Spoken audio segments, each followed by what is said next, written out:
अस्सलाम वालेकुम नाज़रीन, मैं सलमान मलिक आपकी खिदमत में हाज़िर हूँ। आप देख रहे हैं वक्त न्यूज़। आज मौजूद हूँ मैं 3rd circle Lahore LESCO MNT में। MNT क्या है और आवाम के लिए इसका क्या सिलसिला कार होता है, क्या तरीक़ा कार होता है। 2-4 दिन पहले जो अभी हमने आपको दिखाया मीटर रीडर के साथ जो ज़्यादती और जुल्म हुआ बिलाल कॉलोनी में और टेम्परिंग मीटर किया गया। टेम्परिंग होने के बाद या मीटर जल जाता है, उसके बाद मीटर कहाँ पे जाता है, उसकी रिकवरी कैसे होती है, कैसे उसके यूनिट डाले जाते हैं, आज उस सेक्शन में मैं मौजूद हूँ। वहाँ बात करते हैं MNT टीम से, तो उनसे पूछते हैं कि इसका क्या तरीक़ाकार होता है और ये कैसे रिकवरी जो मीटर के यूनिट है रिकवरी कैसे किए जाते हैं। जी आइएगा।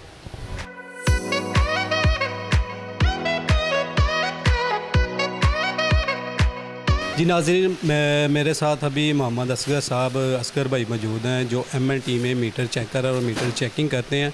इनसे पूछते हैं कि मीटर चेकिंग किस तरह की जाती है और उसका क्या तरीक़ाकार होता है। जी अस्सलाम वालेकुम। जी वालेकुम अस्सलाम भाई। असगर भाई क्या हाल है आपके? जी अल्हम्दुलिल्लाह सर। अच्छा असगर भाई, ये बताइएगा जब एक मीटर आता है MNT में जी तो उसकी रिकवरी यूनिट की रिकवरी कैसे की जाती है? सर इसका एक ना प्रॉपर और मुनज़्ज़म तरीक़ाकार है। जितने भी ये आप मीटर देख रहे हैं हमें चेकिंग करते हुए आपने देखा है 3 phase meter, single phase meter, ये सब डिवीज़न की तरफ से ना बज़रिया ईमेल आते हैं हमारे कंप्यूटर में और फिर हमें ये हार्ड कॉपी दी जाती है और हमें मीटर हमारे हवाले किए जाते हैं। हम इनको हीटर लगाकर जो है ना इनकी रीडिंग जो है ना वो उसकी जो डिस्क्रिपेंसी होती है वो उसको प्रॉपर असेस करते हैं। ये मुझे नहीं पता ये किनका मीटर है किनका नहीं है, किस सरफ का है। यहाँ मेरिट पर और नहायत ईमानदारी से हम काम करते हैं। हमें नहीं पता होता कि ये किसका मीटर है या किसका नहीं है। जो हमारे मीटर जो है ना SDO साहब हमारे पास भेजते हैं बज़रिया मेल, वो हमारे पास आते हैं तो हम इनको पहले हीटर लगाते हैं। जितनी रीडिंग्स जो है ना जो इनमें डिस्क्रिपेंसीज होती हैं, जो इनमें कोई मसला होता है, कोई वाश है, कोई डेड है या कोई ओपनड है, जो भी मामलात हैं वो मेरिट पर जो है ना हम इनको चेक करने के बाद आगे रीट्राइव के लिए भेज देते हैं। अच्छा असगर भाई, ये भी बताइएगा कि अवामन नास के लिए जो उनका नज़रिया है, एक अगर मीटर डिस्प्ले ऑफ हो जाता है, डिस्प्ले उसका बंद हो गया, मीटर चेंजिंग के बाद 1-2 माह के बाद वो बिल जो है ना उसको आता है, बहुत ज़्यादा बाज़ औक़ात ये होता है यूनिट बहुत ज़्यादा डाले जाते हैं। इसमें क्या कि जो उसने उसके मीटर चलता है वही रिकवरी की जाती है या कि वैसे अंदाज़न उस पर यूनिट डाल दिए जाते हैं? सर ऐसे है कि जो कुछ मीटर जो है ना ये डिजिटल जो मीटर हैं इनमें ये मामलात हैं कि मीटर पर एरर आ गई है लेकिन मीटर की ब्लिंकिंग हो रही है, मीटर ओपन हो गया है उसकी ब्लिंकिंग हो रही है। तो उसका ये तरीक़ाकार है कि अब मीटर को तो पता नहीं चलता ना कि उस पर मीटर पे स्क्रीन पे कितनी रीडिंग है। वो मीटर उतार कर जो है ना सब डिवीज़न के जो SDO साहबान है वो हमारे पास भेजते हैं, वहाँ फिज़िकली मीटर चेंज कर देते हैं और फाइनल रीडिंग जो है ना यहाँ हम रीट्राइव करते हैं मीटर और फाइनल रीडिंग जो भी निकलती है उसकी हम जो है ना रिपोर्ट SDO साहब को सबमिट कर देते हैं। आगे फर्दर जो प्रोसेस है वो उन्होंने करना होता है। अगर किसी की 100-200 निकल आई है रीडिंग उसको चार्ज हो जाती है, अगर किसी की जो है वो उसको एवरेज वगैरह कोई ज़्यादा डाली गई है तो वो ठीक भी हो सकती है। ये मामला फिर SDO साहबान के हवाले किए जाते हैं। हमने यहाँ एक्चुअल रिपोर्ट नहायत ईमानदारी से करनी होती है। जी MNT में रिपोर्ट जो है ना ईमानदारी से की जाती है और जो मेरिट पे है ना वो काम किया जाता है। जितना यूनिट आपने चलाए हैं वही यूनिट आपको चार्ज किए जाते हैं। अच्छा असगर भाई, ये भी बताइएगा कि एक मीटर जो चोरी करते हैं वो चोरी करने के तरीक़ाकार तो बहुत ज़्यादा हैं जी, जिस पे बातचीत अगर करने जाएँ तो मेरा ख्याल है कि पूरा दिन भी कम है। जी। अच्छा दूसरी बात ये होती है कि बाद का मीटर ऐसे होते हैं बिल्कुल जल गए हैं, बिल्कुल हालत ऐसी हो गई है कि वो देखने के रीडिंग और कोई भी चीज़ उसके काबिल है ही नहीं कि आप उसमें उससे यूनिट कैसे रिकवर होते हैं? सर इसमें यह है कि अगर तो मीटर हमारे पास आया है और उसका EEPROM जो है स्पेशली 3 फेस मीटर जो है उसका सलामत है, बेशक वो जला भी हुआ है, EEPROM उसका ठीक है तो उसकी रीडिंग जो है ना वो रीड्राइव हो सकती है, हो जाती है बल्कि। लेकिन सिंगल फेस मीटरों में बाज़ हालतों में जो मीटर है इस कंडीशन में होते हैं कि उनकी रीडिंग जो है वो रीड्राइव हम करने से कासर होते हैं। लेकिन फिर भी हम कोशिश करते हैं कि तमाम काम जो है वो मेरिट पर हो और नहायत जो है ना ऑनेस्टी से किया जाए। अच्छा मेरे पास अफसई साहब बैठे हैं जो मीटर चेकिंग कर रहे हैं, ये साथ साथ लिख भी रहे हैं। अफसई साहब ये दिखाइएगा ज़रा कि मीटर कैसे चेक करते हैं आप इस पे। मतलब ये मीटर सलमान भाई उतर के आया है ना हमारे पास।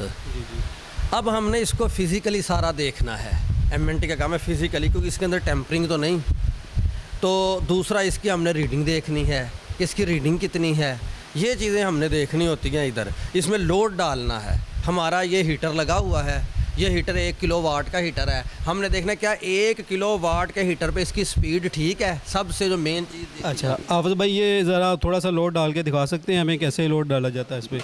जी आप साहब अभी लोड डालने लगे हैं। जैसे ये मीटर चेक होता है, ये हीटर है जी, वायर है, एक लोहे की वायर है जिसका हीटर बना हुआ है, इसे हीटर ही कहा जाता है। ये जलेगा, उसके बाद जो है ना समझ आ जाएगी सारी। जी ये देखिए, सबसे पहले मैंने इस पर लोड डाल दिया है। जी ये दिखाइएगा, ये लोड डाल गया इस पर, और ये उसके यूनिट भी चलना शुरू हो गए हैं, सारी चीज़ें नज़र आनी शुरू हो गई हैं। इसकी जो ब्लिंकिंग है ये बिल्कुल ठीक हो रही है 1 किलोवाट पे। जी इसको हमारी तरफ से एमएनटी की तरफ से ओके है। ठीक है। अब ये जाएगा डाउन लोडिंग पे। अच्छा जी और पूछते हैं जी भाई से। अच्छा सर जो बिलाल कॉलोनी का वाक़या हुआ है, तो उसका जो मीटर था, मीटर आपके पास आया, उसकी भी कोई रिकवरी वगैरह हो गई है? यूनिट की अभी तक नहीं हुई? सर ऐसे है कि जो वाक़या हुआ है वो यहाँ मीटर आया था, एसडीओ साहब ने हमें बदरिया लेटर उतार कर इधर एमएनटी में भेजा मीटर। हमने वो अपने सबसे सीनियर तरीन जो टीए साहब हैं उनसे चेक करवाया है। उस मीटर में सुराख था और वो बंदा सुराख के ज़रिए जो है ना उसको रिवर्स वगैरह या जो भी कह लें आप उसमें करता था। वो हमने रिपोर्ट जो है वो सबमिट कर दी है अपना नहायत ईमानदारी से एसडीओ साहब को। उन्होंने आगे फर्दर एक्शन जो है वो उन्होंने ही करना है, और हमारा काम जो है ना वो हमने अपना पूरा किया है कि रिपोर्ट उसकी सबमिट कर दी हुई है। अच्छा जी एमएनटी का काम इतना ही है कि मीटर आ गया, एसडीओ साहब ने बिलाल कॉलोनी या किसी भी सब डिवीज़न से अगर मीटर वगैरह आते हैं तो उनका काम यही है कि इसके जो पेंडिंग यूनिट है उनको रिकवर करना, रिकवर करके जो रिपोर्ट है सब डिवीज़न में वापस भेज देना। फिर सब डिवीज़न का एसडीओ साहिबान का काम है जी उस पर कितने यूनिट सर चार्ज किए जाते हैं और कितने नहीं किए जाते। ये सारा जो प्रोसीजर होता है ये एक जो बंदा चोरी कर रहा है ना उस पर डिपेंड करता है। लेकिन ये चोरी की रोकथाम होनी चाहिए, और ये मैं आपको दिखाने का मकसद ये है कि कोई चोरी करता है और सोचते हैं जी जाते हैं जी मीटर लेके गए हैं, नज़र तो कुछ आ नहीं रहा। इसमें एक चिप होती है, उससे भी ये भी पूछते हैं, उसको चिप कहते हैं, कोई मेमोरी कार्ड कहता है जी इसके अंदर होती है जिसको रिकवर किया जाता है, उसका भी पूछते हैं जी उसे क्या कहते हैं, असल में उसका नाम क्या है, जो हम लोग आम तौर पे उसे एक चिप कहते हैं। आप सब ये बताइएगा कि इसको चिप का असल में नाम क्या है? सर इसका नाम जिसमें रीडिंग रिकॉर्ड होती है ना मीटर सर्किट में, मीटर किट में ना ई प्रोम होती है, उसमें रीडिंग जो है वो रिकॉर्ड होती है, पूरा सर्किट बना होता है। अगर कोई भी टैंपरिंग निकलती है या कोई भी मामला निकलता है या रिकॉर्डिंग प्रॉपर तरीके से नहीं होती तो हमें यहाँ पता चल जाता है। तो हम उसकी जो भी डिस्क्रिपेंसी है वो आगे बनाकर जो है ना वो एसडीओ साहब को मुतलका सब डिवीज़न में हम सबमिट कर देते हैं। वैसे भी हमारे सर्कल के 6 लाख कंज्यूमर हैं, और 6 लाख कंज्यूमर के जो मीटर हैं उतारे हुए और जले हुए और हर तरह के कंप्लेंट्स वगैरह के मीटर जो एसडीओ साहबाना में भेजते हैं वो हम यहीं चेक करते हैं और मेरिट पर उनकी रिपोर्ट्स जारी करते हैं। आगे फर्दर फिर एसडीओ साहब ने या एक्शन साहब ने एक्शन लेना होता है। अच्छा सर ये बताइएगा कि ये एमएनटी का एरिया कितना है? ये 3rd सर्कल पूरा इसमें आ रहा है, इसमें कितनी की डिवीज़न आती है? सर जो हमारा ये दफ्तर है इसमें हमारे सर्कल की 23 सब डिवीज़नें हैं और इसके 4 डिवीज़न हैं, उनमें 23 सब डिवीज़नें हैं और 23 सब डिवीज़नों में तकरीबन 6 लाख से ज़्यादा कंज्यूमर हैं। और यहाँ जितने भी 3 फेस मीटर हैं जो रिप्लेस होते हैं वो आते हैं उतरे हुए मीटर, और यहाँ जितने सिंगल फेस मीटर खा वो पीसी हैं, नॉन पीसी हैं, इलेक्ट्रोमैकेनिकल हैं या स्टैटिक हैं, वो सारे इधर आते हैं और हम उनको मेरिट पर चेक करके वापस जो है उनकी रिपोर्ट्स जो है वो एससी साहब को, एक्शन साहब को और मुतलका सब डिवीज़न के एसडीओ साहब को सबमिट कर देते हैं। आगे फिर फर्दर उन्होंने अपने हिसाब से जो है वो देखते हैं कि किस पे जो है एक्शन होना चाहिए, किसको यूनिट डलने हैं, वो सारा हम ना, हमारा काम सिर्फ जस्ट जो है ना मेरिट पर रिपोर्ट करके भेज देना, आगे वाला काम फिर उन्हीं से शुरू होता है। जी ये है एक मुकम्मल प्रोसीजर है। जो मीटर जल गया है या डिस्प्ले उसका ऑफ हो गया है, उसके बाद का प्रोसीजर मुकम्मल है। तो ये आपको हमने दिखाया है। अब इनसे जानते हैं जो आए दिन वाक़यात हो रहे हैं लाइनमैन के शहादत के, तो इसके बारे में क्या कहना है। अभी अभी जो वायरल तो बहुत ज़्यादा हो रहा है सोशल मीडिया पे भी, लेकिन इसका अभी तक कोई इन एक्शन कोई नज़र नहीं आ रहा है। इसकी क्या वजूहात हैं, ये हादसात क्यों होते हैं, आए दिन जो मामलात होते रहते हैं, ये क्यों हादसे होते हैं, बंदा जो है वो जान से जाता है, ये भी उनसे पूछते हैं। सर इसमें जो है ना लाइन स्टाफ की जो शहादतें हैं हमारी डिस्ट्रीब्यूशन कंपनियों में बहुत ज़्यादा हैं। उसकी जो है ना मेन जो 3-4 वजूहात हैं वो मैं आपको बता देता हूँ। सबसे पहली बात तो ये है कि स्टाफ की शार्टेज है बहुत ज़्यादा। हमारा जो टेक्निकल स्टाफ है, मैं आपको यहाँ ये बताना चाहूँ कि दुनिया की कोई भी एकेडमी जो है वो एक लाइनमैन पैदा नहीं कर सकती। लाइनमैन कैसे बनता है, वो अपने सीनियर से सीख कर बनता है। एट साइट वो काम करके अपने सीनियर से सीख कर जो है ना वो लाइनमैन बनता है। किताबें पढ़ के या ट्रेनिंग सेंटरों में ट्रेनिंग लेके कभी भी लाइनमैन नहीं बन सकता। तो मेरे भाई जो स्टाफ की शार्टेज है वो बहुत ज़्यादा है, पहली बात। दूसरी बात ये है कि जो हमारे T&P है वो आलमी मेयार की नहीं है। यहाँ मैं आपको बेल्ट दिखा सकूँ अगर किसी लाइनमैन की, आप देखिएगा ऑपरेशन में, वो इतनी हल्की बेल्ट होती है कि वो हमारे जो थोड़े हेल्दी लाइनमैन हैं उनका वज़न भी नहीं, वो टूट जाती है। प्लास जो है, वो जो हेलमेट है वो ऐसे जैसे डब्बा सर पर लिया हुआ है। मैं यहाँ के इलेक्ट्रिक की जो है ना वो मिसाल देना चाहूँगा।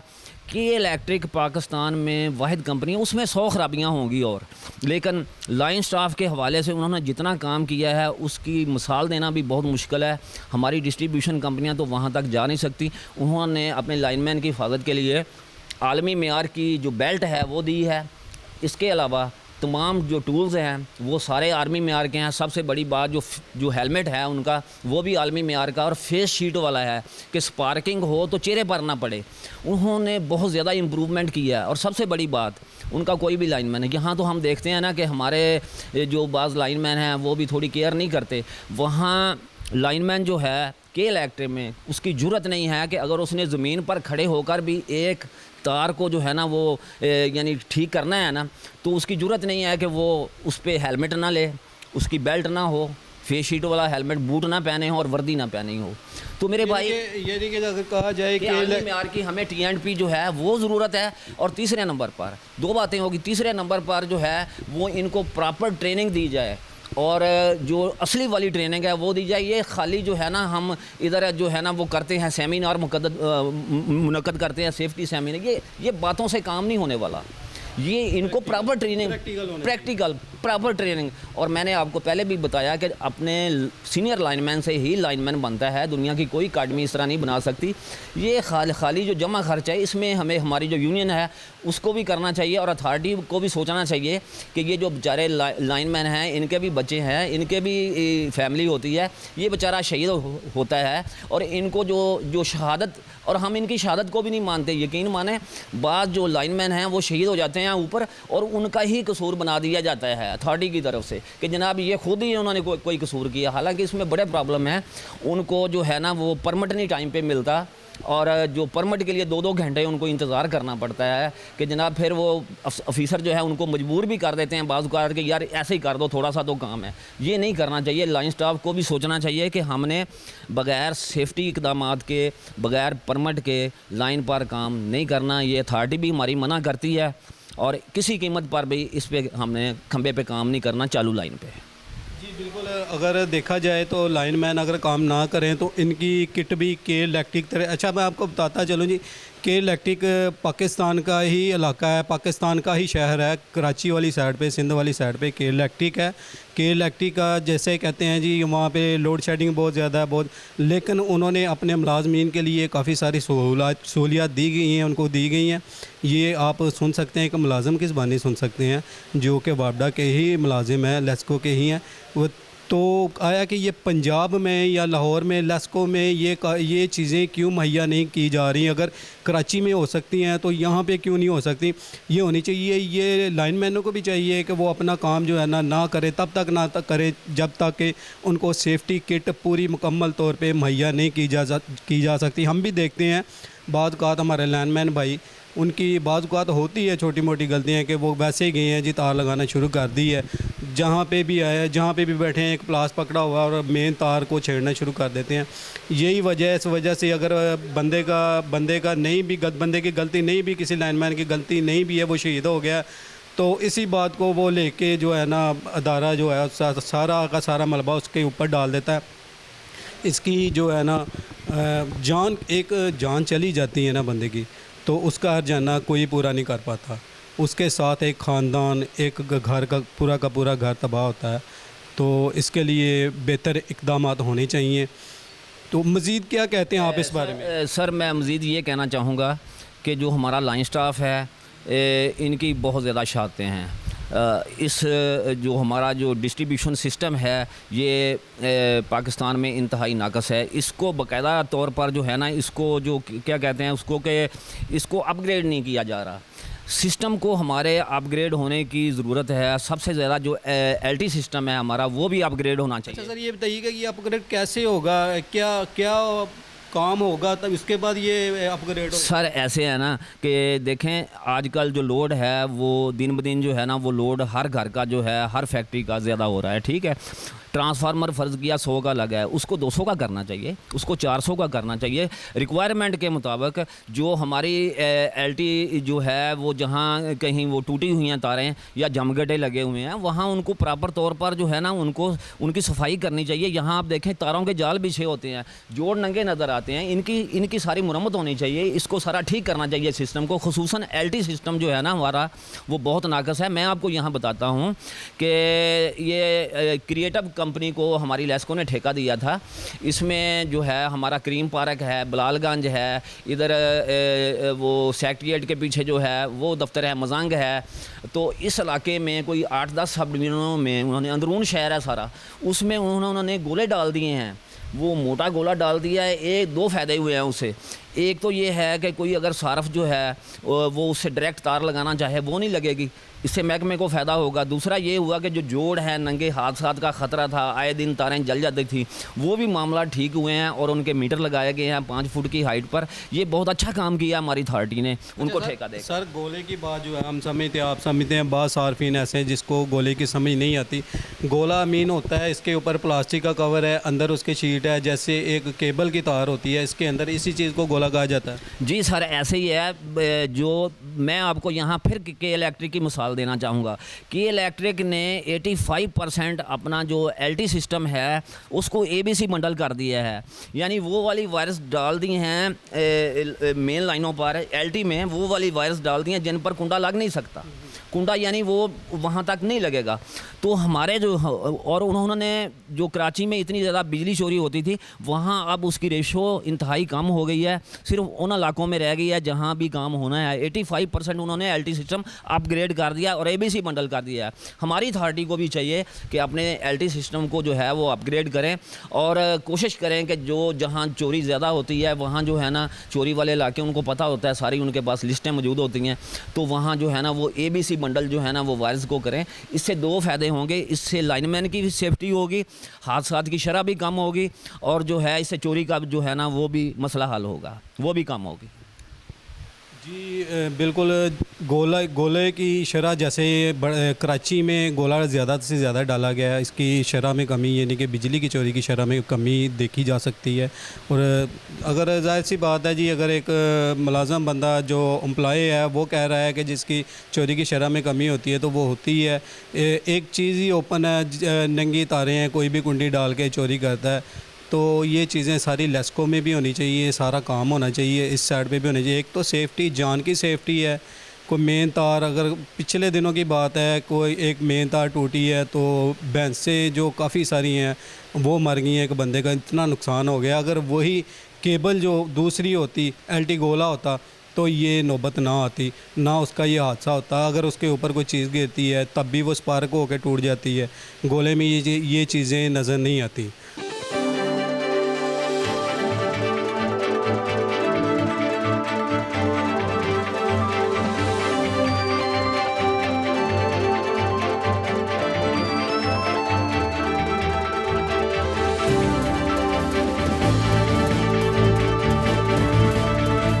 अब इसके बाद मीटर रीडर के बारे में पूछते हैं। जो रीडिंग सेक्शन होता है इसके मतलब इनका क्या कहना है, ये इसके बारे में क्या कहते हैं? सर ऐसे है कि 2015 से मोबाइल बिलिंग पायलट प्रोजेक्ट शुरू किया गया है, ठीक है जी। और 2015 से अब तक जो है ना हमारी मोबाइल बिलिंग हो रही है। और आप देखें मोबाइल होता है फ़ोन सुनने के लिए, लेकिन यहाँ अजीब सिस्टम है कि मोबाइल को जो है ना वो उन्होंने स्नैप्स के लिए जो है ना इस्तेमाल करना शुरू किया है। और इसकी इतनी कैपेसिटी नहीं होती। ये 500 से 600 मीटर जो है ना, 300 से लेकर 600 तक एक मीटर रीडर रोज़ाना मीटर पड़ता है। कनेक्शन की तादाद इतनी ज़्यादा होगी। तो आप मुझे बताएं क्या ये मोबाइल काम करते हैं? बार बार उसको बैटरी चार्ज करनी पड़ती है, बार बार जो है ना वो हैंग होता है मोबाइल। और अथॉरिटी को भी हर साल 2 साल के बाद जो है ना बड़ी मुश्किलात का हमें शिकार रहते हैं और उनको नए लेकर देने पड़ते हैं। तो इसके लिए जो है ना हमारे ये साहिवाल सर्कल में मैपको में जो है ना वो डिवाइस दी गई है, जिस तरह सुई गैस की डिवाइस है जी, कि सुई गैस का जो मीटर है उसको जो डिवाइस दी गई है वो 1.25 लाख रुपए की है। वो मीटर मुझे मिला था, उसने बताया जी 1.25 लाख की है। हम यहाँ से रीडिंग इसकी करते हैं और ऑटोमेटिक ये यहाँ से डाइवर्ट हो जाती है हमारे कंप्यूटर में। तो इस तरह की डिवाइस देनी चाहिए मीटर रीडर्स को। दूसरी बात जो मैं करना चाहूँगा यहाँ कि मीटर रीडर्स जो है वो एक इंतहाई पढ़ा लिखा तबका है।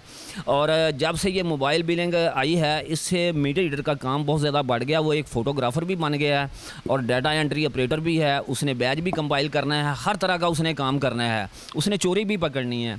तो उनका जो स्केल है वो इस हवाले से मैं बात करना चाहूँगा कि 9वां स्केल है उनका।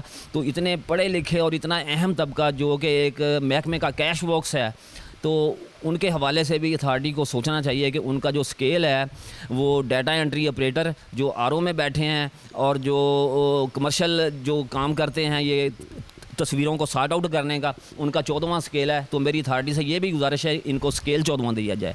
आखिरी बात मैं जो करना चाहूँगा वो ये है कि एट साइड जो है यहाँ हम मीटर पकड़ लेते हैं। आप देखते हैं कि यहाँ हम मीटर का एक्यूरेट रिजल्ट दे देते हैं।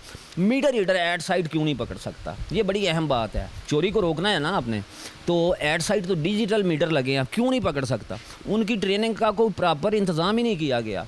मुझे ये बताएं कि अथॉरिटी ने 2015 से जो मोबाइल बिलिंग पायलट प्रोजेक्ट शुरू किया है और 2008 से ये डिजिटल मीटर जो हैं स्टैटिक मीटर लगाने शुरू किए हैं। मुझे बताएं कि क्या इस बारे में कोई प्रॉपर ट्रेनिंग दी गई है?